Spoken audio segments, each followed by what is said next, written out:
சென்னையில் நற்செய்தி விடுதலை பெருவிழா. நாள் ஜூலை 5, 6. நேரம் மாலை 6 மணிக்கு. தேவ செய்தி சகோதரர் எல். வின்சென்ட்ராஜ். என் குடும்பத்தின் மேல் கண்ணோக்கமாயிருக்க போகிறார்.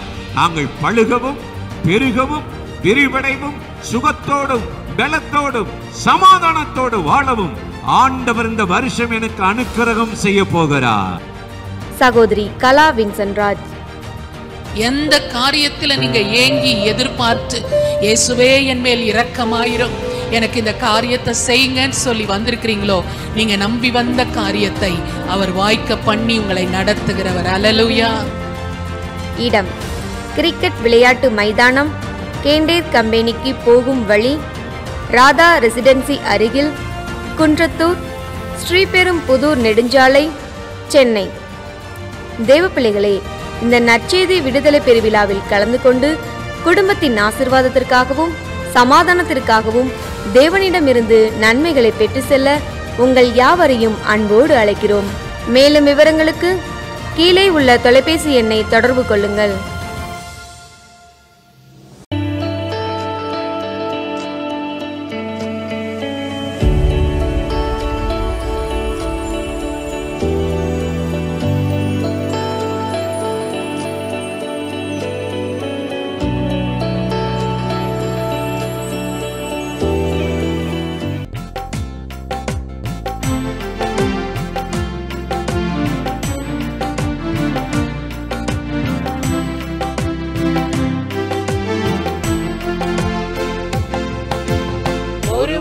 அதிசயம் செய்பவரே ஆராதிப்பேன், ஆராதிப்பேன்.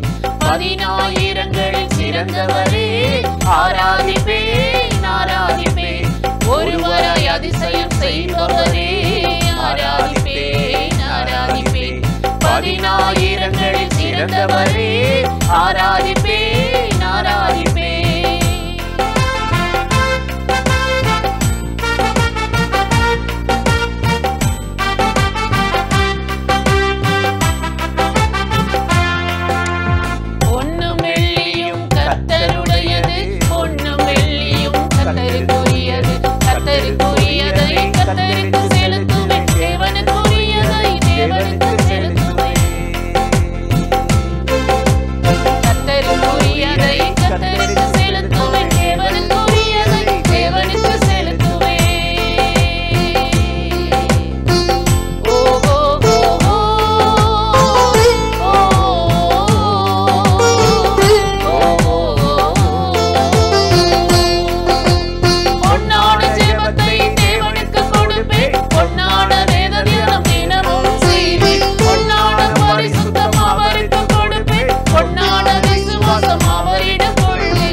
பதினாயிரங்களில் சிறந்தவரே ஆராதிப்பேன் ஆராதிப்பேன் ஒருவராய் அதிசயம் செய்பவரே ஆராதிப்பேன் ஆராதிப்பேன் பதினாயிரங்களில் சிறந்தவரே ஆராதிப்பேன் ஆராதிப்பேன்.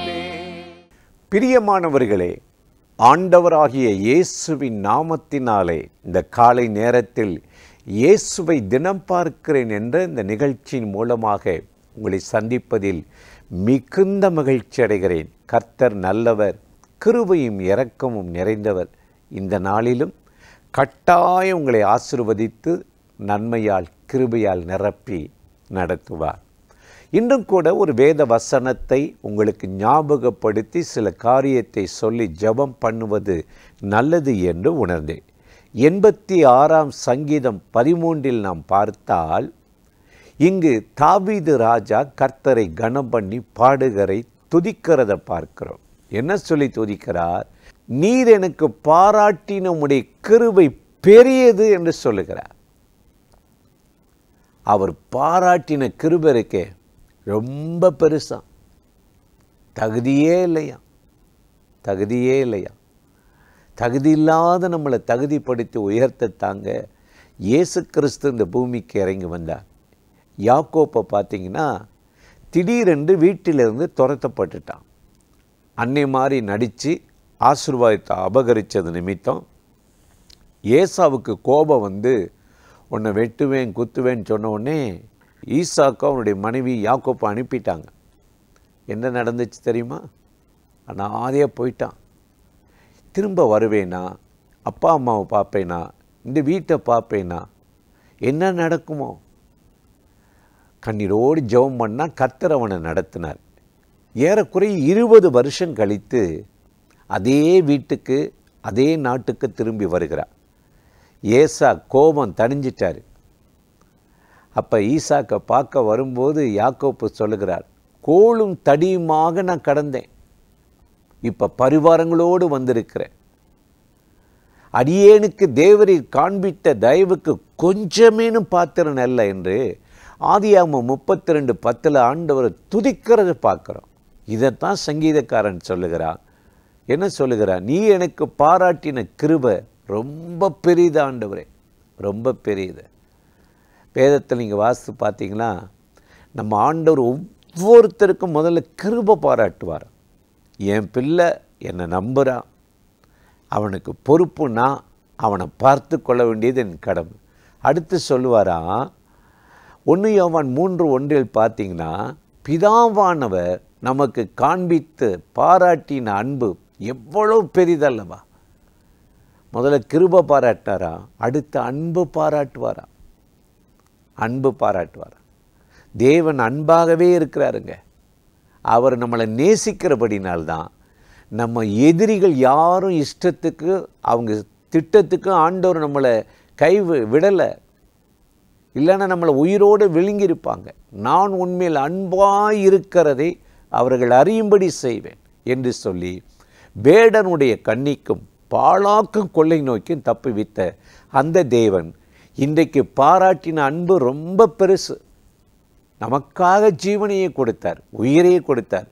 சிலுவையில் ஒரு சொட்டு ரத்தம் கூட தனக்குன்னு வச்சுக்கல. நமக்காக மரணத்தை ருசி பார்த்த தேவன் இன்றைக்கு உயிரோடு இருக்கிறார். என் அன்பு சகோதர சகோதரிகளே, இன்றைக்கு நீங்கள் என்ன செய்யணும்னா அந்த அன்பை நினைக்கணும், அந்த அன்பை நினைக்கணும். இதைத்தான் வேதம் முழுவதிலும் நம்ம பார்க்குறோம். இதை செய்வதற்கு, இந்த அன்பை காட்டுவதற்குத்தான் ஒருவரும் கெட்டு போகாமல் நித்திய ஜீவனை அடையும்படி, நரகத்தில் தள்ளப்படாதபடி தம் ஒரே பேரான மகனையே கொடுக்கும் அளவுக்கு தேவன் உலகத்தில் அன்பு கூர்ந்தார். நம்ம கெட்டு போகாமல் நம்ம நித்தியத்துக்கு வருவதற்காகத்தான் இயேசு இன்றைக்கு அன்பு பாராட்டினாரா, கிருபை பாராட்டினாரா. அந்த தேவன் இன்றைக்கி உங்களுக்கு இருக்கிறார். நீங்கள் நினைக்கலாம், எனக்கு சொந்தங்களே இல்லை, நான் தனி மனிதன், என்ன போராட்டம் பிரச்சனை வந்தாலும் நான் ஒரு தனிமையில் உணர்றேன். உறவுகள் இருந்தும் இல்லாத மாதிரி, கணவன் இருந்தும் இல்லாதது மாதிரி, மனைவி இருந்தும் இல்லாதது போல தான் இருக்கிறேன், பிள்ளைகள் இருந்தும் சொல்லிக்கொள்ளுகிற அளவுக்கு ஒன்றும் இல்லை. வேதனைப்படுகிறீர்களா? தனிமையில் இருக்கிறீர்களா? பிறரால் ஏமாற்றப்பட்டீர்களா? நம்பிக்கை துரோகம் பண்ணப்பட்டிருக்கிறீர்களா? ஆண்டவருடைய அன்பு, அவர் பாராட்டின அன்பு ஒரு நாளும் மாறாது. அப்போஸ்தலனாகிய பவுல் சொல்லுகிறார், ஊழியம் செய்தது நிமித்தம் அவரை நாடு கடத்தி ஒரு தீவில் தள்ளிட்டாங்க. என்ன ஆக போகுதோ, சாப்பாடு கிடைக்குமா, குளிர் தாங்க முடியல.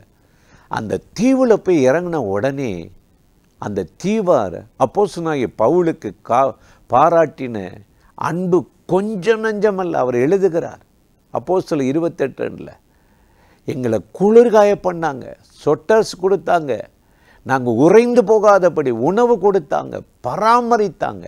எவ்வளவு அன்பு இல்லை, ராஜ மரியாதை இல்லை. அந்த தேவன் இன்னைக்கு உங்களை கைவிட்டுற மாட்டார், உங்களை கைவிட்டுற மாட்டார். அவர் அன்பாகவே இருக்கிறார். அவர் பாராட்டின அன்பு பெரிதென்று விளங்க செய்வார். யோபுவின் வாழ்க்கையை பாருங்க, எனக்கு ஜீவனை தந்ததும் அல்லாமல் தயவு பாராட்டினேன், இன்னைக்கு தயவையும் பாராட்டுவார். மற்றவங்க கண்ணில் தயவு கிடைக்க பண்ணுவார். உங்கள் தொழிலை முடக்கணும், உங்கள் வேலையில் வர வேண்டிய ப்ரமோஷனை தடுக்கணும், பேரை கெடுக்கணும்னு நினைக்கிறாங்களா? அவங்கள்ட்டையே அந்த கல்மனதை இழகும்படி பண்ணி விரோதமாக இருக்கிறவர்களை பட்சமாய் கொண்டு வந்து அவர் சொல்கிறார், ஜீவனை தந்ததும் அல்லாமல் தயை பாராட்டினேன். இன்றைக்கு இந்த காலை நேரத்தில் ஆண்டவர் உங்களுக்கு தயை பாராட்டி இந்த நாளில் அற்புதமாக நடத்துவார். அந்த தேவாதி தேவனை நோக்கி நாம் இப்பொழுது ஜெபிக்க போகிறோம். அன்பும் இரக்கமும் கிருபையும் நிறைந்த நல்ல ஆண்டவரே, இந்த ஆசிர்வதிக்கப்பட்ட நாளுக்காக, நேரத்துக்காக, கிருபை இரக்கங்களுக்காக உமக்கு நன்றி.